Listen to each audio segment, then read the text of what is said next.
Hello मेरे प्यारे बच्चों, आज के इस वीडियो में मैं आपको समझाने वाला हूँ बीटी कॉटन के बारे में, जो आपका क्लास 12th का बायोटेक्नोलॉजी की एप्लीकेशंस का इम्पोर्टेंट पार्ट है।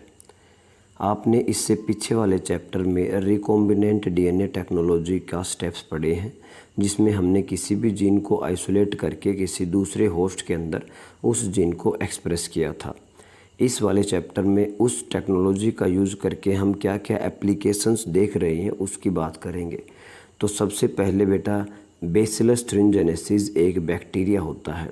इस बैक्टीरिया के अंदर एक ऐसा जीन है जिस जीन से एमआरएनए बनेगा और उस एमआरएनए से एक स्पेशल टाइप का प्रोटीन बनता है, और ये प्रोटीन एक टॉक्सिन होता है। यानी ये प्रोटीन अगर कोई दूसरे इंसेक्ट खा लें तो उस इंसेक्ट की डेथ हो सकती है। तो यहाँ पर हमारी जो बायोटेक्नोलॉजी के स्टेप्स हैं कि भाई सबसे पहले हम क्या करेंगे, हमारा जो जीन है उस जीन को हमने आइसोलेट किया है इस बैक्टीरिया से। इस जीन को आइसोलेट करने के बाद जीन को हमने एक वेक्टर के अंदर डाल दिया है। वेक्टर का काम होता है जीन को अपने होस्ट के पास लेकर के आना। अब ये जो जीन है इसको हमने वेक्टर के अंदर डाल दिया है और ये रिकॉम्बिनेंट डीएनए बन चुका है। अब इस रिकॉम्बिनेंट डीएनए को हमें इस होस्ट के अंदर लेकर के आना है। यहाँ पर बेटा जो होस्ट रहेगा वो आपका प्लांट सेल है। फॉर एग्जांपल हम बात करें कॉटन की, तो जो कॉटन के जो प्लांट के सेल रहेंगे वो जो है इसके होस्ट रहेंगे। तो सबसे पहले हम दोबारा से रिपीट कर रहे हैं, हमने ये जीन लिया बीटी टॉक्सिन जीन, इससे आगे आकर के टॉक्सिन बनेगा जो इस इंसेक्ट को मार सकता है। इस टॉक्सिन के जीन को हमने एक वेक्टर के अंदर डाला हुआ है और ये वेक्टर अब हम इस प्लांट के सेल के अंदर लेकर के आएंगे। आपने पीछे वाले चैप्टर में पढ़ा है, इस वेक्टर का नाम है एग्रोबैक्टीरियम। तो एग्रोबैक्टीरियम वेक्टर का यूज़ करके हम इस जीन को प्लांट के अंदर ले आए हैं।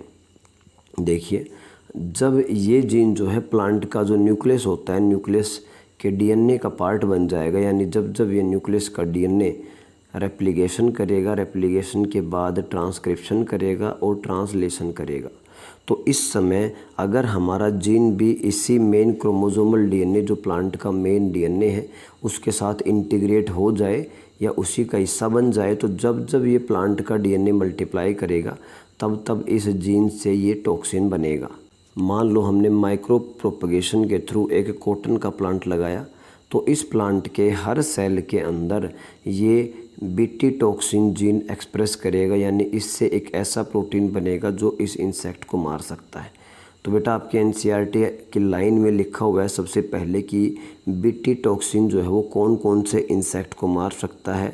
तो इसको याद रखना है आपको, लेपिडोप्टेरन जिसके अंदर टोबैको बर्ड वोम और आर्मी वोम आते हैं। इसके अलावा कोलियोप्टेरन जिसके अंदर बीटल्स आते हैं, और डिप्टेरन जिसके अंदर फ्लाइज और मॉस्किटो आते हैं। इन सभी को मार सकता है। तो बेटा आपके माइंड में एक क्वेश्चन यहाँ पर आना चाहिए कि भाई अगर ये टॉक्सिन, अगर ये जीन जिससे कि एमआरएनए बनेगा और इससे प्रोटीन बनेगा, प्रोटीन को हम कह रहे हैं इंसेक्टिसाइडल टॉक्सिन, तो ये जो प्रोटीन है ये खुद उस बैक्टीरिया को क्यों नहीं मार देता है अगर ये इतना ही ज़्यादा टॉक्सिक है? या फिर ये प्लांट के सेल को क्यों नहीं मार देता है अगर ये इतना ज़्यादा टॉक्सिक है? तो इस बात में आपको ध्यान रखना है कि ये जो बीटी टॉक्सिन बनता है वो इनएक्टिव टॉक्सिन बनेगा।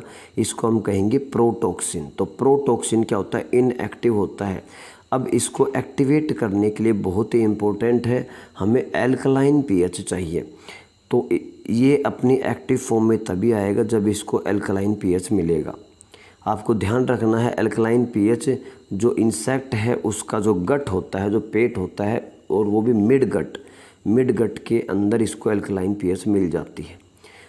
जैसे ही इसकी एल्कलाइन पीएच मिलेगी ये जो है प्रोटीन एक्टिव फॉर्म में आ जाएगा और उस इंसेक्ट के गट के अंदर परफोरेशन कर देगा और एपिथेलियल सेल्स की लाइसिस करके इंसेक्ट को मार देता है। सेल्स जो है स्वेल कर जाएंगे और लाइसिस हो जाएंगे और आखिर में आकर के इंसेक्ट की डेथ होती है।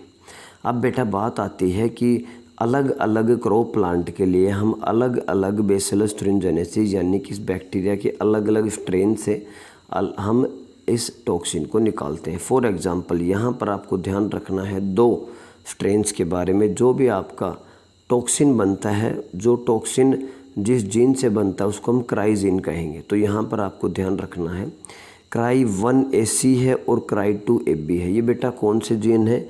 ये वो जीन है जिससे बीटी टॉक्सिन बनेगा।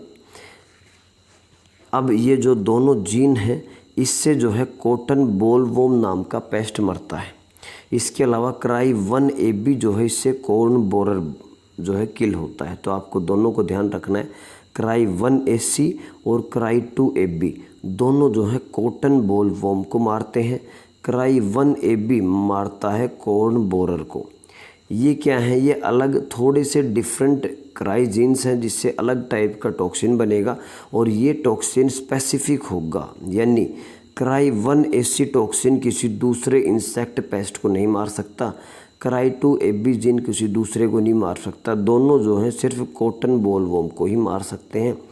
इसके अलावा CRY1AB ये कॉर्न बोरर को ही मार सकता है, दूसरे को नहीं मार सकता है। यानी ये डिपेंड करता है कि आपको कौन से क्रॉप के अंदर उसको यूज़ करना है और कौन से पेस्ट को मारना है, उसके ऊपर डिपेंड करता है आप कौन सा अपना क्राइजीन इस प्लांट के अंदर इंट्रोड्यूस करते हैं।